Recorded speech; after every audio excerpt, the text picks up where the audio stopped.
Apocalipse 3, capítulo 14, a carta à igreja de Laodiceia. Ao anjo da igreja em Laodiceia escreva: estas são as palavras do Amém, a testemunha fiel e verdadeira, o soberano da criação de Deus. Conheço as suas obras, sei que você não é frio nem quente. Melhor seria que fosse frio ou quente. Assim, porque você é morno, não é frio e nem quente, estou a ponto de vomitá-lo da minha boca. Você diz: estou rico, adquiri riquezas e não preciso de nada. Não reconhece, porém, que é miserável, digno de compaixão, pobre, cego e está nu. Dou-lhe este conselho: compre de mim ouro refinado no fogo, e você se tornará rico. Compre roupas brancas e vista-se para cobrir a sua vergonhosa nudez. E compre colírio para ungir os seus olhos para poder enxergar. Repreendo e disciplino aqueles a quem amo. Por isso, seja diligente, arrependa-se, quebranta-se. Eis que estou à porta e bato. Se alguém ouvir a minha voz, abrir a porta, entrarei e cearei com ele e ele comigo. Ao vencedor dar-lhe-ei o direito de sentar-se comigo em meu trono, assim como eu também venci e sentei com o meu Pai no seu trono. Aquele que tem ouvidos, ouça o que o Espírito diz às igrejas. Amém? Irmão Gustavo, aumenta para mim o retorno, por favor. Senhor Deus e Pai, nós te louvamos, nós te agradecemos, ó Deus, por estarmos aqui na tua casa nesta noite, te louvando e te exaltando e te glorificando, Pai. E te peço que nesse instante o Senhor possa nos usar como um canal de bênção, em nome de Jesus. Amém. E graças a Deus. Louvado seja o nome do Senhor. Laodiceia era uma igreja míope, não enxergava muito bem. Ainda que eles tinham uma fábrica de colírio, ainda que eles eram conhecidos nesta área, mas a visão espiritual da igreja de Laodiceia não era a mesma visão de Deus. E é interessante que quando nós lemos a Bíblia, que fala sobre Jó capítulo 1, versículo 1, Deus vai dar testemunho de Jó, e Deus vai dizer que Jó, ele era um homem íntegro, justo, temente a Deus e se afastava do mal. Se você, se eu, se nós fizermos uma autoanálise agora, como você se descreveria? Agora, se fosse Deus falando de você, será que Deus falaria de você a mesma coisa que você pensou de você? Ah, eu sou uma bênção. Nossa, por onde eu passo, todo mundo percebe que eu sou servo do Senhor. Eu desvio do mal.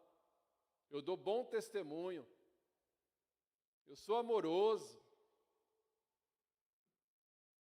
Será que é isso que Deus está vendo em você? As mesmas qualidades? Uma vez eu fui fazer um atendimento pastoral e um presbítero participou junto comigo. Era uma moça que eu não conhecia, e aí ele participou junto. E aí no meio do atendimento, o presbítero foi falar algo para a irmã, e ele falou um pouquinho mais enérgico, e a irmã olhou para ele e disse assim: você está nervoso? Não, não estou nervoso.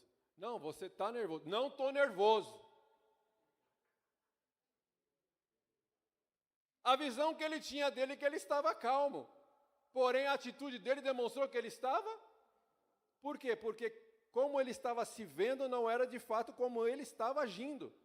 E às vezes é assim, irmãos, com Deus.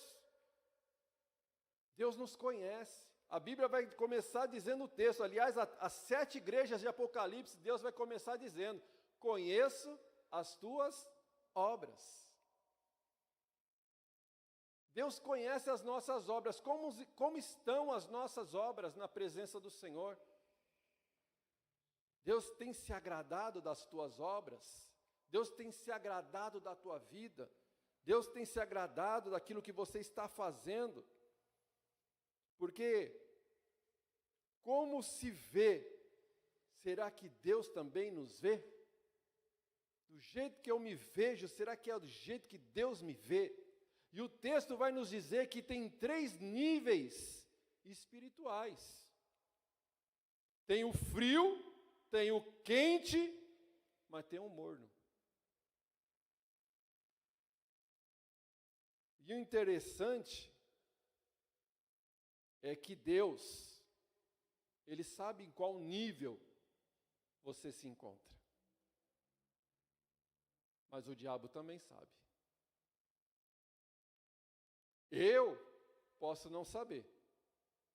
Nossa, que irmão, estava conversando ali agora com o líder da diaconia, com o Júnior e com a Thalita, e a gente estava falando de alguns irmãos. Nossa, esse irmão é bênção, dá bom testemunho, esse irmão, né?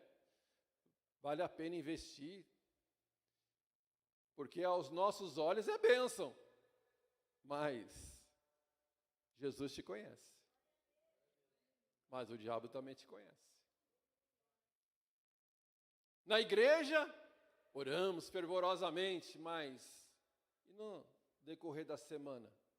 Na igreja não largamos a Bíblia, mas e no decorrer da semana? Precisamos, irmãos, continuar alimentando a nossa vida espiritual, seja na igreja, ou seja em casa, ou por onde passarmos. A cidade de Laodiceia era uma cidade próspera, abençoada, mas não tinha uma coisa, não tinham água. E água é essencial para a vida. Então, mas eles tinham dinheiro. O que eles fizeram? Um aqueduto, e trouxeram água de 2 cidades vizinhas. Herápolis. Herápolis era conhecida pelas águas termais, pelas águas quentes, e eles trouxeram água que vinha de Herápolis, e essas águas saíam de lá, quentinha, e traziam também águas de Colosso. Colosso era água fria, gelada, refrescante, e Jesus faz uma comparação das águas de Herápolis, que saía de lá quentinha, mas por causa da distância, quando chegava em Laodiceia, a água já estava morna. E água morna não serve para nada. É claro que a água vai, com o passar do tempo, ela vai refrescar. Mas se você for tomar água morna, o que ela vai dar? Ânsia. E isso que o Senhor falou. Essa comparação do Senhor com a igreja de Laodiceia estava dizendo justamente isso. Vocês se tornaram mornos por causa do distanciamento. Vocês foram se distanciando e foram se esfriando da minha presença. Por quê, irmãos? Porque a gente não se torna um desviado do dia para a noite. Não, hoje eu estou dormindo cheio do Espírito Santo, falando em língua estranha, dando rajada na cama. E no outro dia eu acordo e falo: nunca mais eu vou para a igreja.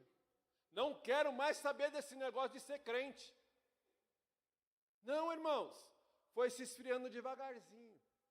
Foi aos poucos que foi se esfriando. Então eu criei uma historinha. É uma historinha simplesinha, mas que vai tratar um pouquinho do que acontece com a gente. E o exemplo que eu trouxe aqui dessa historinha, está falando da história do irmão Zé. O irmão Zé é um nome comum, todo mundo conhece um Zé. Então, o nome do Zé, porque assim é o nome que todo mundo conhece. No começo da fé, o irmão Zé era um crente fervoroso. Por onde passava, queria falar de Jesus, entregar um folheto evangelístico e dizer: Jesus te Tinha alegria nas quartas, nas sextas e nos domingos, porque era dia de culto. Além de vir, chegava no horário, não perdia o horário para estar na casa do Senhor. Um dia perguntou para o pastor: pastor, por que não tem mais culto durante a semana? 3 cultos é muito pouco. E o pastor explicando que precisava dos dias para poder usar para a agenda da igreja, e também que ele estava passando pelo momento do primeiro amor. Então o Zé não entendeu direito e foi embora. Passado alguns meses, o Zé já não vinha em todos os cultos. Não orava mais como orava antes e nem carregava a sua Bíblia para todos os lugares por onde passava. Passado mais um tempo, ele pensou: preciso correr, preciso correr com os meus negócios, cuidar mais de mim. Só não posso perder os dias da minha escala e a Santa Ceia. Depois de algum tempo, só enviava mensagens para o pastor e para o líder: me tira da escala porque hoje eu não vou conseguir. Sabe o que aconteceu com o irmão Zé? Morreu na fé, por causa da distância com Deus. Ninguém dorme cheio do Espírito Santo e acorda desviado. Afastado ou desigrejado, não sei qual a melhor palavra que você prefere, mas é a mesma coisa. O início da ladeira é quando o irmão Zé perdeu Deus como sua prioridade. A distância foi porque Deus já não era mais a prioridade dele. Quando você tem uma prioridade, pode ter desafio, pode ter frio, pode ter chuva, pode ter calor, pode ter o problema que for. Não, a minha prioridade é estar na presença de Deus. A minha prioridade é estar na casa do Senhor. A minha prioridade é estar onde Deus está. Essa é a minha prioridade. Então, irmãos, vai ter desafios. Mas se Deus é a tua prioridade, você dá um jeito de vir. Mas a partir de que momento que Deus já não é mais a prioridade, não, a prioridade agora é meus negócios, é minha família, é os meus estudos, é a minha vida. A partir desse momento, Deus já não é mais a tua prioridade. Aí esse afastamento vai acontecendo cada dia mais, a ponto do dia que você achar que não precisa mais de Deus. Não, mas eu preciso de Deus. Mas as tuas atitudes estão dizendo que você já não mais precisa de Deus. A boca fala: não estou desviado não, eu creio em Deus. Mas e as tuas atitudes? Está te levando para perto de Deus? Você quer estar perto de Deus? Você tem prazer de estar perto de Deus? A distância levou o irmão Zé para a mornidão. Antes, você era frio, porque você não conhecia Jesus. Você era frio, mas agora que conhece o Senhor Jesus, mas não quer mais ter tempo com Ele. Isso que nos leva para a mornidão espiritual. O tema do congresso dos jovens desse ano foi uma bênção. E que vocês continuem nessa força. Porque quando vem um congresso, a gente sai abastecido, renovado, cheio da presença de Deus. Uma coisa peço ao Senhor, e a buscarei, que eu possa viver na casa do Senhor todos os dias da minha vida. Todos os dias da minha vida. Porque tem dias, irmãos, que são bênção, tranquilidade, mas tem dias de tormento. Tem dias de saúde, mas tem dias de enfermidade. Tem dias de porta aberta, mas tem dias de porta fechada. Tem dias de bonança, mas tem dias de tempestades. Mas eu quero estar na casa do Senhor todos os dias da minha vida. Ah, Senhor, eu peço, eu quero morar, viu, Senhor, na tua casa. Não, eu peço e busco. Eu peço e busco. Porque nós precisamos buscar, irmãos. É uma busca diária, constante. A igreja de Laodiceia começou bem. Uma igreja avivada, renovada, cheia da presença de Deus. Mas começaram a prosperar. e começaram a entender. A gente estava na prova. Buscamos a Deus. Deus nos abençoou, né? Estou bem melhor do que antes. Deus me abençoou. Não, se Deus está abençoando, então está tudo bem. Se Deus está abençoando, continua tudo bem. Olha como eu estou. Nossa, esse mês foi melhor que o mês passado. E vai se distanciando. Mas eu estou bem. Deus está se agradando de mim, porque olha minhas bênçãos. Deus está se agradando. Mas Jesus pegou e falou assim, olha, eu estou batendo na porta, porque eu quero participar do culto de vocês. Deixa eu entrar, eu quero participar do culto de vocês. Não, Jesus, dá benção aqui.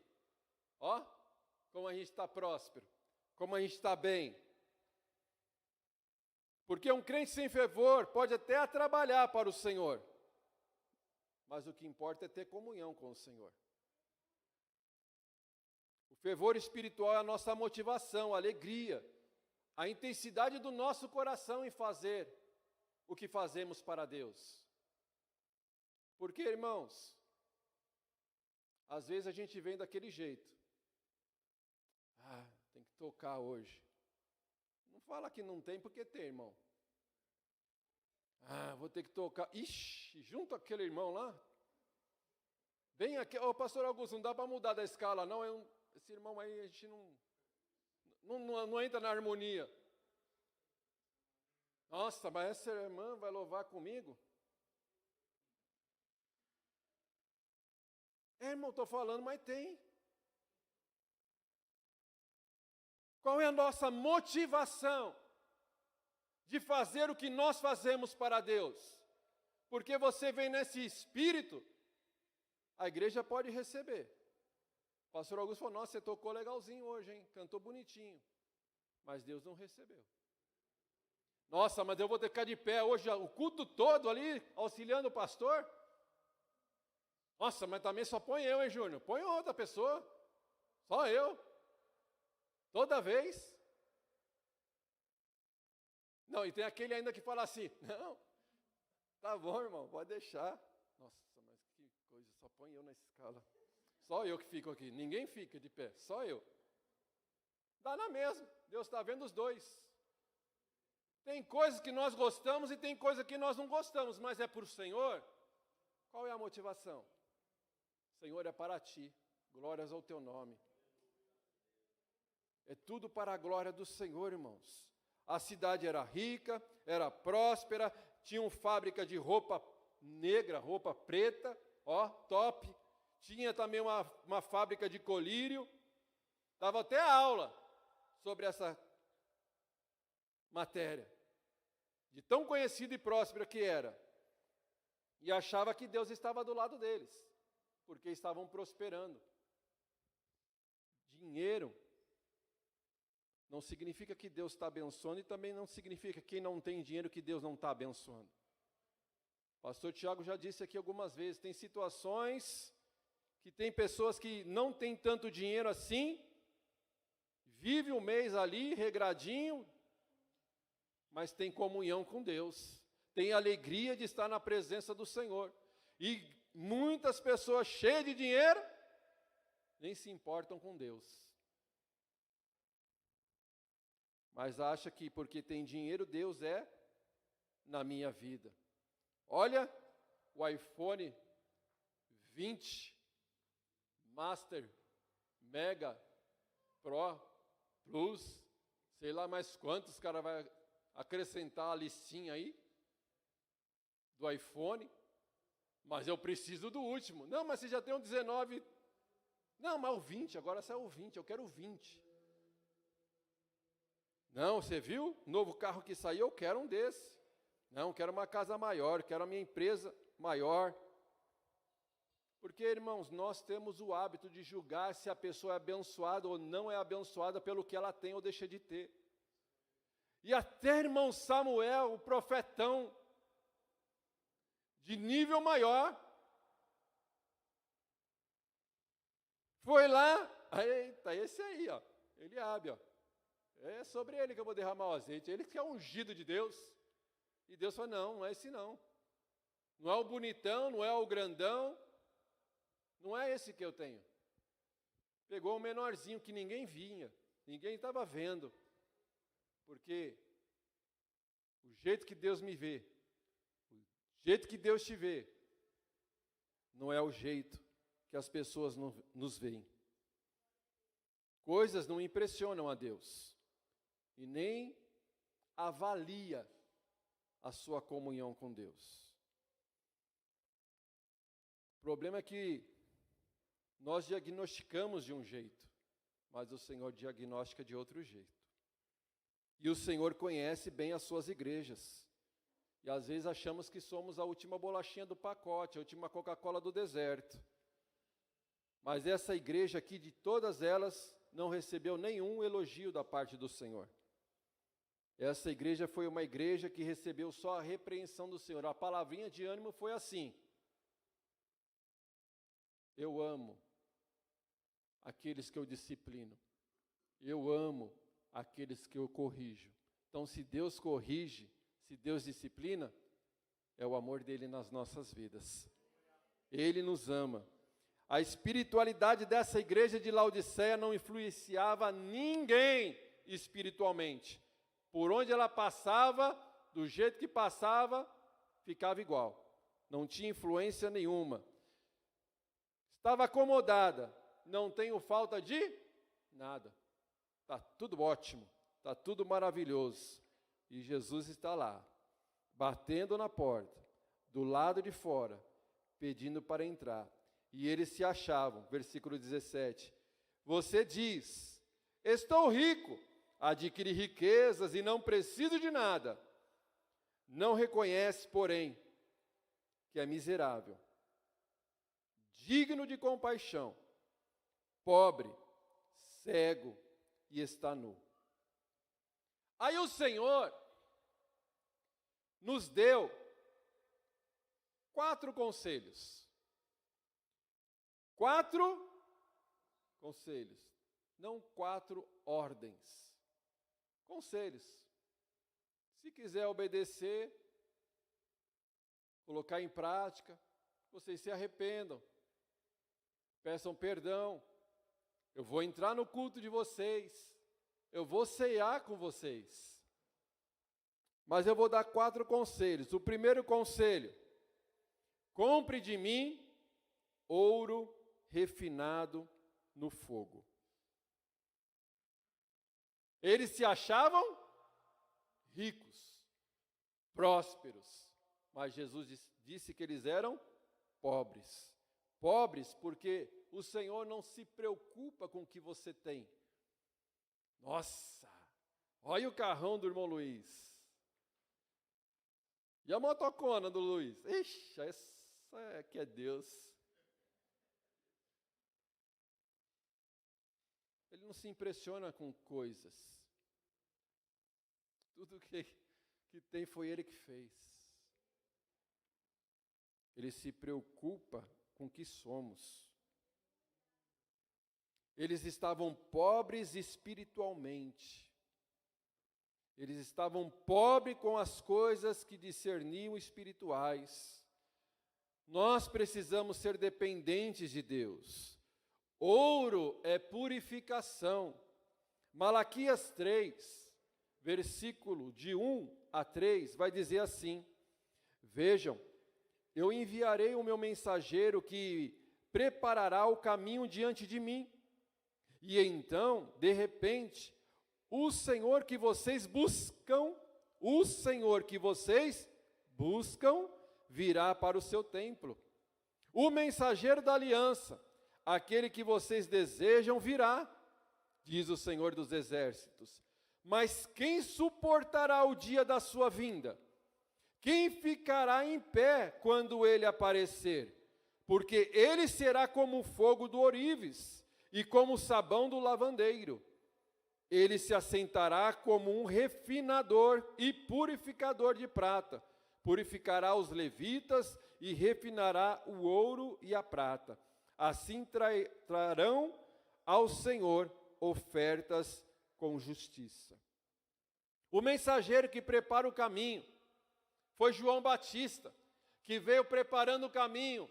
Arrependam-se, é chegado o reino de Deus. Arrependam-se, é chegado o reino de Deus. Seguindo pela vinda, pelo nascimento de Jesus, o nosso Senhor e Salvador, que veio para salvar-nos, para nos libertar, para mudar a nossa vida. E Ele veio para ser glorificado, para ser adorado. Ele veio para nos dar salvação e não coisas. Ele veio para nos dar a vida eterna.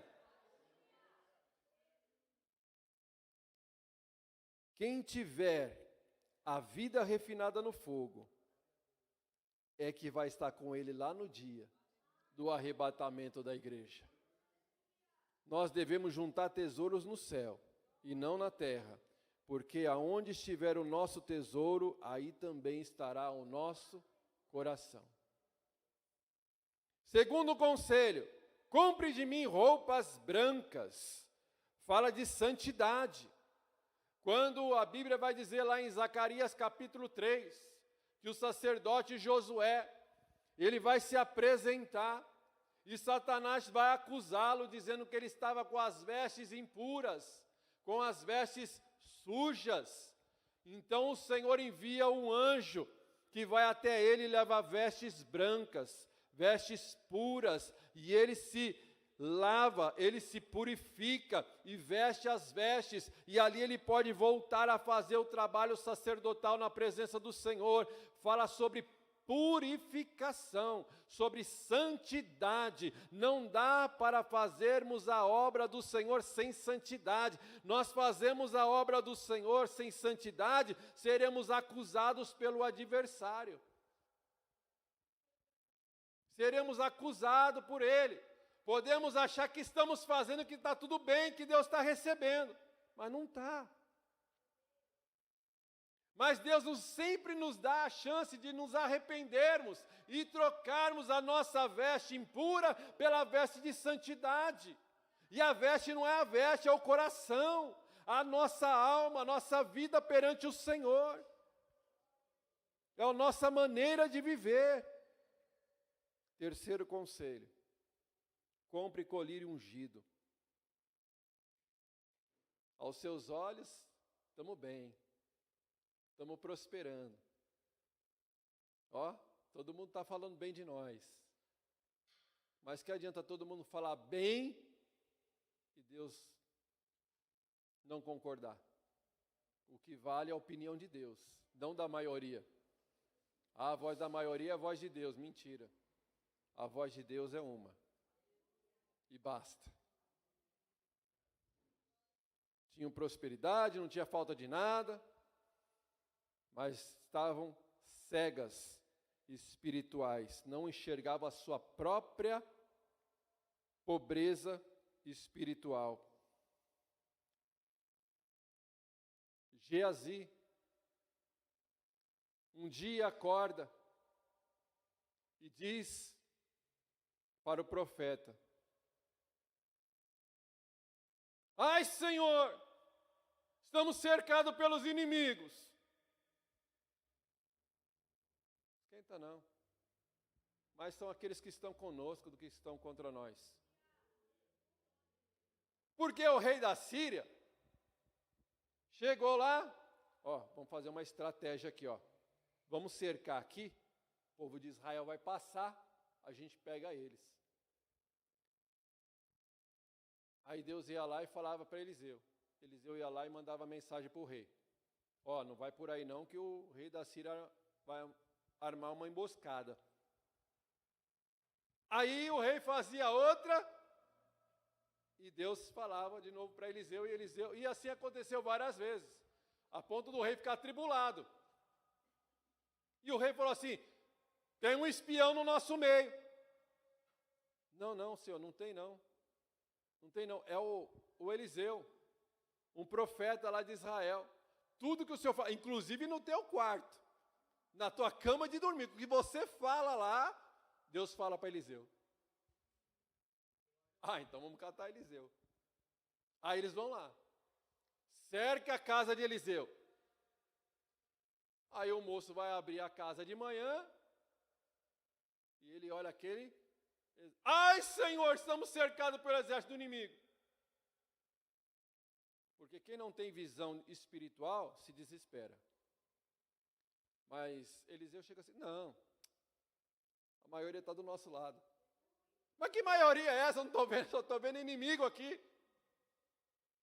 Só inimigo. Senhor, abre os olhos dele para que ele veja. E ele contemplou carruagens de fogo, cercando a casa de Eliseu. Aí ele pôde dizer que, de fato, que a maioria estava do lado deles.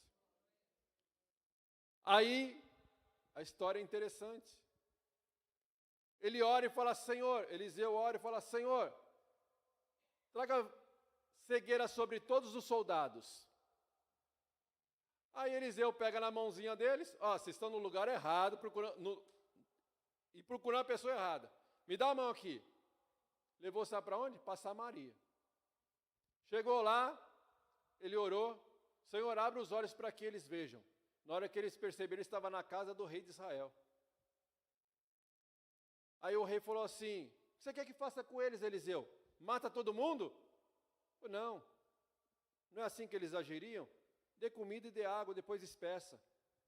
E assim ele fez, irmãos. A diferença da cegueira espiritual e daquele que tem visão de Deus. Aquele que não ora e aquele que ora.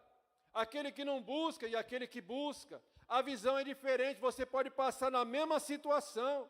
Aquele que ora vai passar confiando no Senhor que vai passar. Mas aquele que não ora fica desesperado. Mas nós precisamos buscar o Senhor, porque é o Senhor que cuida de nós, irmãos. É o Senhor que cuida do teu amanhã, o teu amanhã pertence ao Senhor, basta cada dia o seu mal. Confia no Senhor, Deus está nos pedindo nessa noite, confia, porque Deus está trabalhando. Não é no meu tempo, no teu tempo, é no tempo dele, mas ele está trabalhando.